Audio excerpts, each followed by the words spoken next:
What's up, boys? It's Nick from Team Table 501 here. I'm the king of the scrubs, and today I'm doing a deck profile and a regional report of the Garden City Regional that just took place today on June 3rd, 2017. Spoiler alert, I got my ass kicked, okay?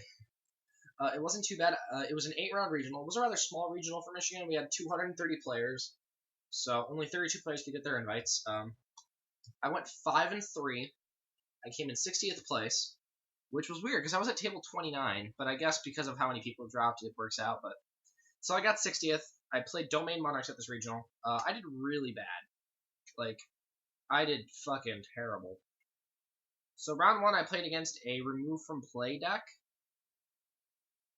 I have a lot of stories about that, but I'm trying to shoot the plastic off. This divider's ass. Anyway, so game 1, round 1 was in Inferno Tempest. I lost that 2-1. Round 2, I played against True King Dino and lost to Bricking. Round 3, I won against a buddy of mine playing Invoke Blue Eyes. I thought about giving him the win and just dropping, but I wanted to see if I could top 2 regionals back-to-back, so of course I didn't, but so I won. Round 4, my opponent was a no-show, so I didn't have to worry about it. Round 5 was... What was round 5 was a DDD player. He was rather new to the game. So he beat me game 1. He just made a super good board. Games 2 and 3 were pretty easy. I just nuked his board and Vanity's Fiend and won. Round 6 was True King Dino. Pretty easy. Just Vanity's Fiend win. He took a picture of my deck. He actually really liked it. So round 7 was 60 card Shiranui Lightsworn thing. I don't know what to call it.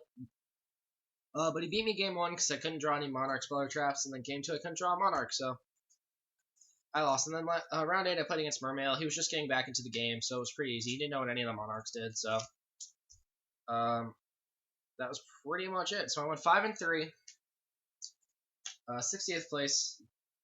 We always get the really bad regionals right before the end of the format, so but it was fun. So plus I'm super tired, so like holy shit am I tired. So anyway, let's run through this deck profile. I'm not gonna put my matchups in the description this time. Just don't think I need to. But yeah, nothing much has changed since the Garden City build. Let's go down. There we go. Yep. Nothing has really changed since Garden City. So or the last one, the one when I topped. So I play 1 Aether still. She's just the best card in the deck. Why would you not play this card? She is ridiculous. I play 3 Erebus.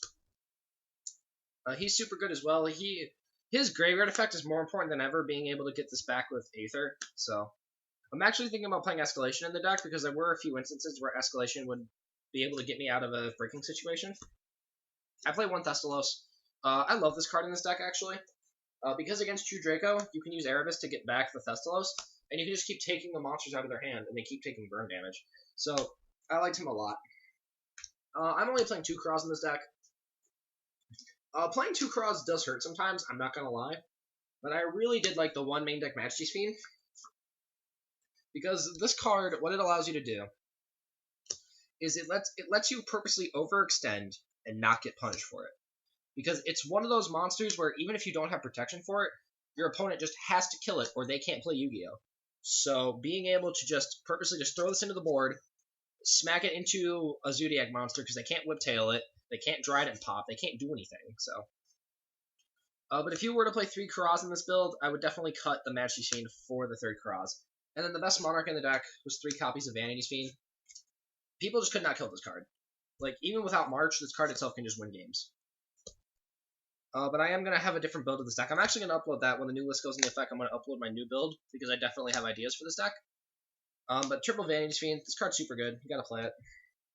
That is it for the Monarchs. I played 11. And then I played 11 Tribute Fodder. So I played 3 Edia, 3 Eidos, and then 3 copies of Super Quantum Red Layer.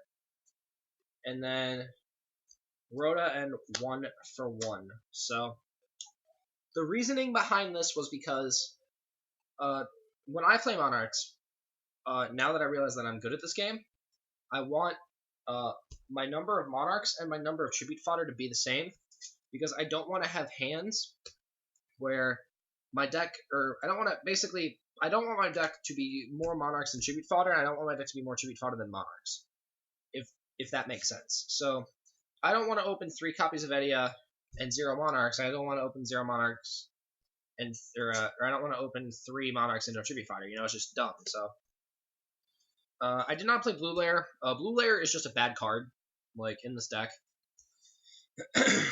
because Ghost Ogre is in the format. Honestly, I thought about playing it in this deck with the Blue Layer as an E-Tele target, but it just did not seem worth it to me. So, and Red Layers can actually buy themselves back as consistent Tribute Fodder, but it never came up because they always got fucking Solemn Strike. So that's it for the monsters at 20.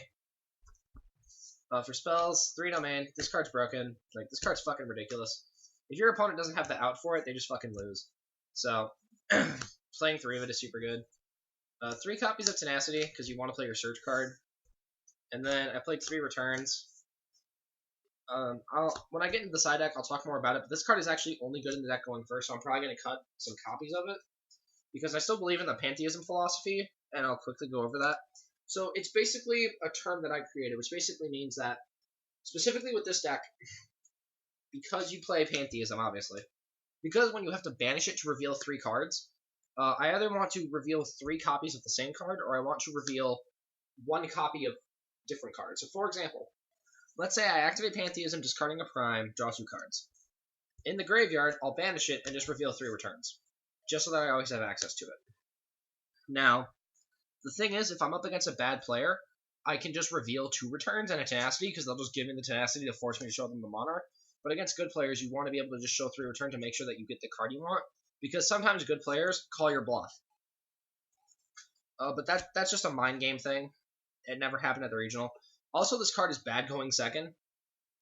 Just to train wreck a little bit, but that's just the pantheism philosophy really quick for you guys. But it was okay. Every time I went second, I sided this card out, because you only want it going first for the ability to have a turn 2 out to Solemn Strike without needing to run Twin Twister in your main deck. So, for the 1-ofs, I played 1 Pantheism, 1 Stormforth, 1 Monarch, and 1 Frostblast. I definitely wish I would have played more Marches, but I don't think it's correct to play 3. And I know I just went on about the Pantheism philosophy, but I actually think that 2 of this card is correct, because you only ever need 1 in circulation,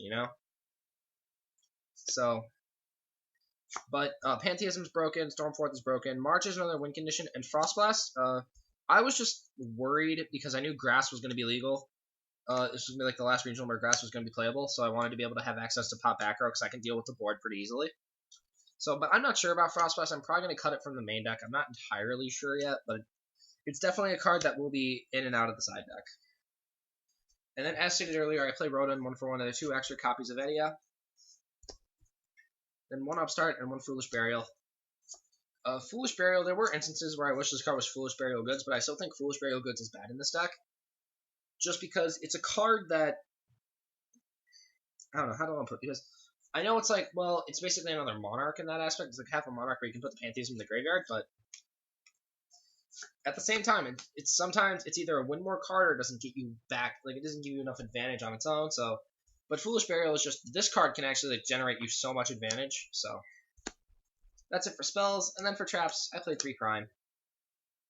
I think 3 of this is correct, but I'll be testing 2 with 1 escalation in the main deck with the 3rd Prime in the sideboard. But I definitely like 3 Prime. I just wanted the ability to have 2 in my graveyard and the 3rd one in my deck for the cycling effect. So that does it for the main deck. It is 40 cards. Moving on to the side deck, we start off with this bitch Shauna. Fucking drawing cards and shit. So I decided to side deck Maxi. Now, for those of you who've been with me for a while, you know I love my hand traps. I love them. So, but the thing is, I don't want Maxi in my deck in a game where I'm going first, because the card doesn't do anything going first. Now, sure, you can be like, oh, but Nick, it's the most... Yes, I agree, this card's fucking amazing, but at the same time, if I'm going first, I'm trying to just set up my board to stop my opponent from playing Yu-Gi-Oh!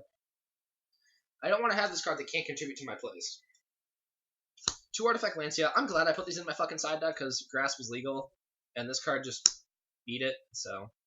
I ran into a lot of Dino in there, too, so... Did play that as well. I still decide 2 Jinzo, because True Draco, you don't want Apocalypse being able to be used on your turn. So I'm going to keep these in the side deck. 2 Kumongus. The card did come up. It was able to Kaiju. I was able to Kaiju over like a Crystal Wing. I Kaiju'd over a Ultimate Conductor Tyranno, so that was pretty good. And then I placed Borg the Mega Monarch. This card's actually really broken.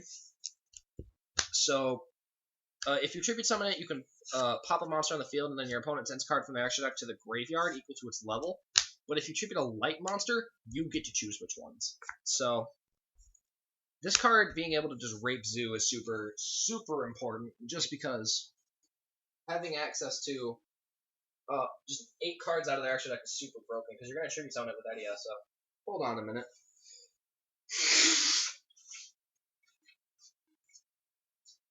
Ugh. Yeah, that regional is so fucking humid today. Anyway, 2 copies of Dark Hole for any time I was going second. Alright, so this is a card that I really liked, but I also really hate, is 2 copies of Tribute Burial. I never cited this card in, but in playtesting, it was actually fucking garbage.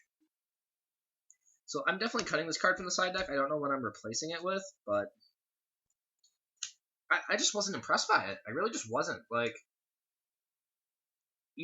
it's only a card that does stuff going second turn 2, and you could just be dead by then, because like decks can just OTK you in this format.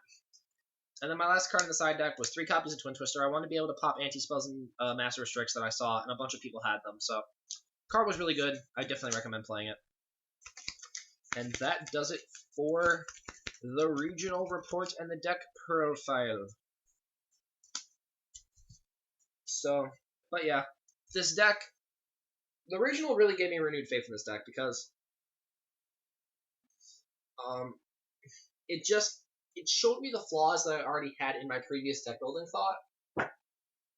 So now I'm able to correct those mistakes and hopefully do better at Nationals. Now, I'm not entirely sure whether or not I'll be playing this deck at Nationals, but with Pendulum Evolution coming out and with Magicians being super forced into the format, I definitely think that this is a possible option for Nationals, and I will be testing it as part of my my gauntlet.